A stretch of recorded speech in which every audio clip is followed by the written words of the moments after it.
Voici une fille qui a essayé de marabouter un Béninois. Histoire vraie.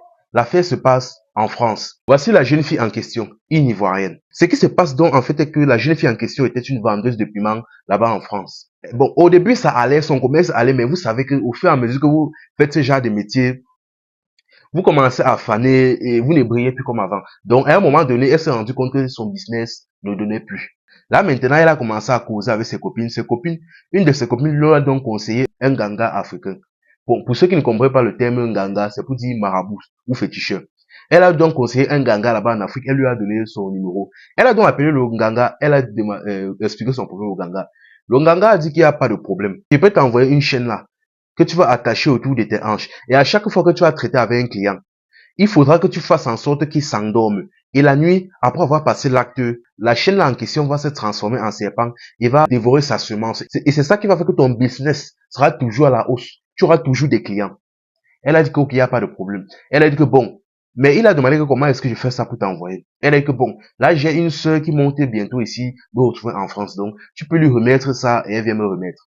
Chose dit, chose fait. Elle a donc mis en contact avec sa sœur a donc récupéré la chaîne et elle est montée en France, elle lui a remis.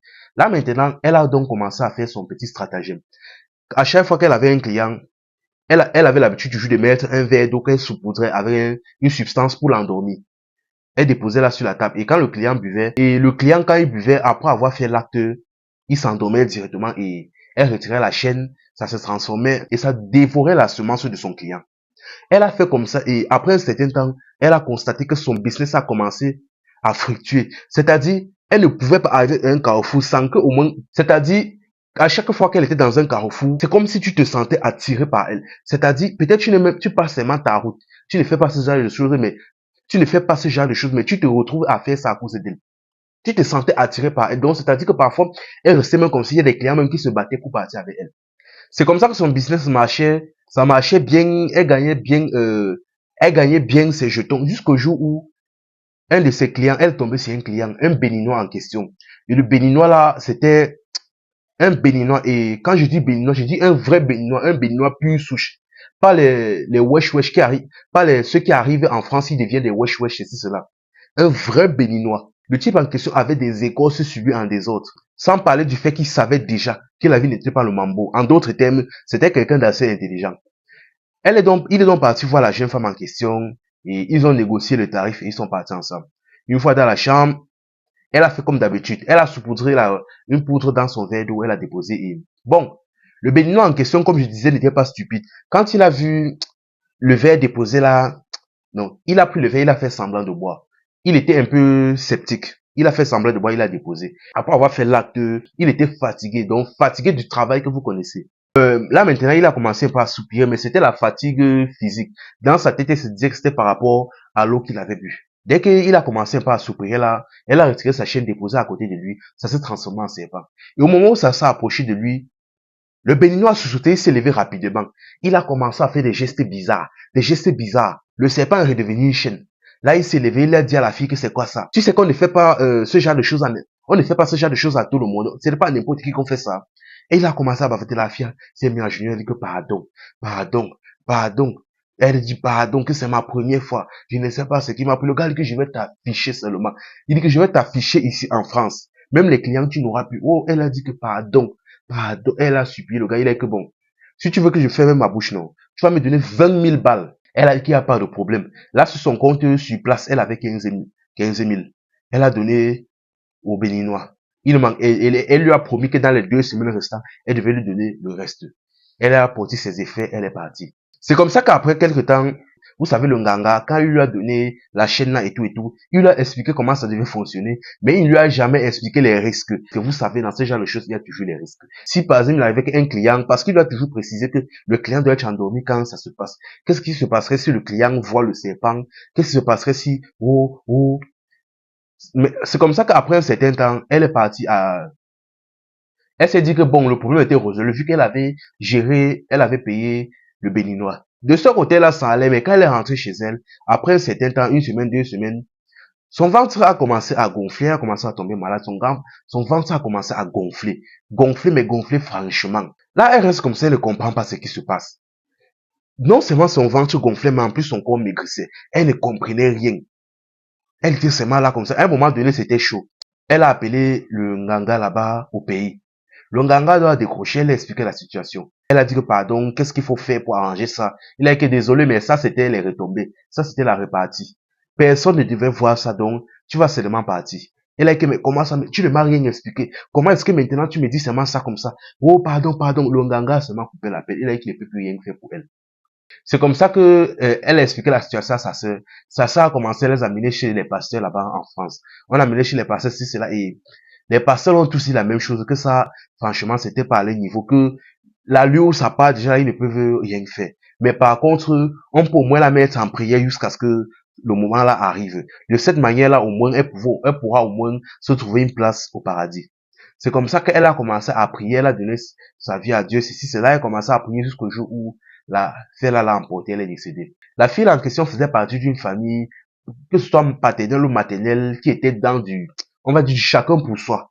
Quand elle est décédée, le pasteur a dit à la sœur de la fille que cherchez rapidement à entrer en contact avec sa famille et d'envoyer le corps. Il faut rapidement que son corps s'y rentre dans son village et qu'on fasse les rites. Parce que vu que sa mort s'y n'était pas simple, vous savez, quand quelqu'un meurt avant son jour, c'est-à-dire à cause de ce genre de choses-là, avant que son jour en tant que tel n'arrive, les gars en question vont utiliser son esprit là pour travailler.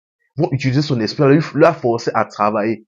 Vous voyez souvent dans certaines boutiques, certaines personnes souvent qui font des rituels pour attirer des gens dans leur boutique. Souvent, on utilise souvent des personnes comme ça qui sont morts avant le jour pour attirer des gens dans ces boutiques-là. Donc franchement, cherchez rapidement à envoyer son corps dans son village natal, qu'on fasse quelques rituels avant de l'enterrer. Sinon, elle va beaucoup souffrir avant son véritable jour.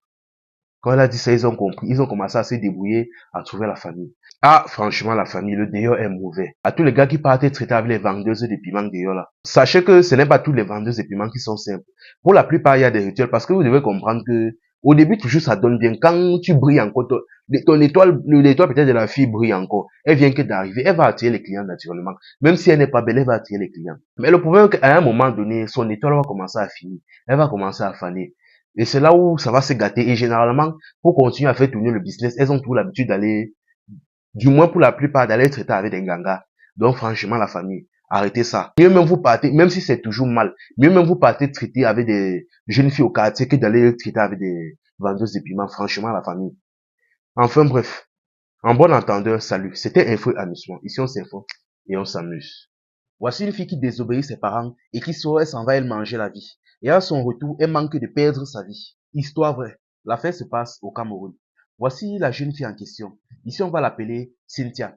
La jeune fille âgée de 14 ans, et c'était une fille vraiment très têtue, on va dire. Franchement têtue. Un jour donc, sa grand-mère, vu qu'elle vivait avec sa grand-mère et quelques de ses frères, un jour, sa grand-mère leur a demandé que bon, que les 2 jours-ci qui vont suivre, ne sortez pas. Elle a même tiré les oreilles de Cynthia. Elle a dit que Cynthia, surtout toi là, la têtutesse qui est en toi là, surtout toi, les 2 prochains jours, s'ils ne sortaient pas. Tout le monde a acquiescé. Mais le problème, c'est qu'elle, par contre, bon, elle s'est dit que, elle s'est dit non, c'est encore les paroles de Dieu là. Ils ont déjà vécu leur vie et tout et tout. Maintenant, ils veulent nous empêcher de jouir de notre jeunesse. Elle n'a pas écouté sa grand-mère. C'est comme ça que le soir, elle a fait le mur. Elle a discrètement vérifié que tout le monde dort. Elle s'est faufilée hors de la maison et elle a escaladé la barrière. Enfin bref, on a tous fait ça donc. Qui va la juger? Elle est donc partie à une petite soirée au quartier. Elle s'est éclatée et puis elle est rentrée. Mais au retour maintenant, dès qu'elle est rentrée, elle s'est changée et elle s'est assise sur sa véranda. Et à un moment donné, au moment d'entrer, de se lever et d'entrer, elle voit la sœur de sa grand-mère dans le couloir à 4 heures du matin. Elle dit que mais, hey, elle guette d'abord, elle dit que c'est quoi ça? Au début, elle s'est dit que non, peut-être c'était, elle hallucinait à cause de l'obscurité. Elle a ignoré, mais tout à coup, la sœur de sa grand-mère en question commence à dire que viens. Elle dit que, hey, elle se tourne et regarde. Là, elle continue à dire viens, viens. Bon, c'était une petite fille vraiment insolente. Elle s'est mise à dire que, mais, venez par rapport à quoi? Que, mais, ta tête jette l'air, tu fais quoi comme ça? Ça te prend par où tu tu es chez les gens à 4 heures du matin, tu fais quoi comme ça? Elle s'est mise à sauter, à sortir des mots insolents. Jusqu'à un moment, cette grand-mère en question a commencé à s'approcher d'elle.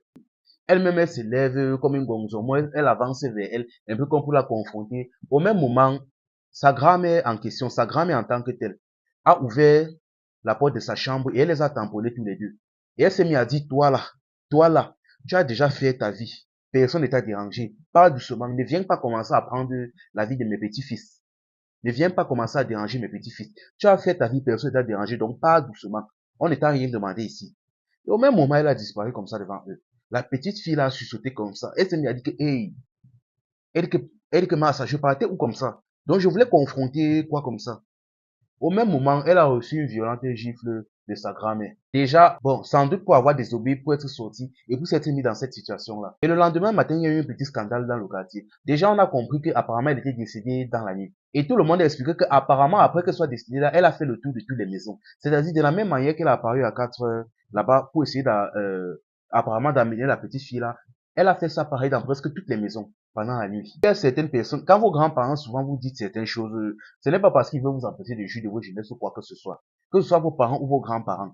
Ce n'est pas parce qu'ils vous empêchent de vous jouir de vos jeunesse. Parce que beaucoup ont cette pensée-là. Il y a un vieux dicton ici au Cameroun qui dit, une personne âgée assise voit beaucoup plus loin qu'un enfant sur un arbre. Donc franchement, ce n'est pas qu'ils ont fait vos vies, veulent vous empêcher de jouir de vos jeunesse ou quoi que ce soit. Quand une personne âgée dit vraiment que non, ne fais pas ça, ou attends, ne sors pas, ce n'est pas pour rien. Franchement, la famille, apprenez à respecter les personnes âgées. Si vous ne les respectez pas, respectez au moins leur âge. Enfin bref, c'était un feu amusement. Ici on s'informe et on s'amuse.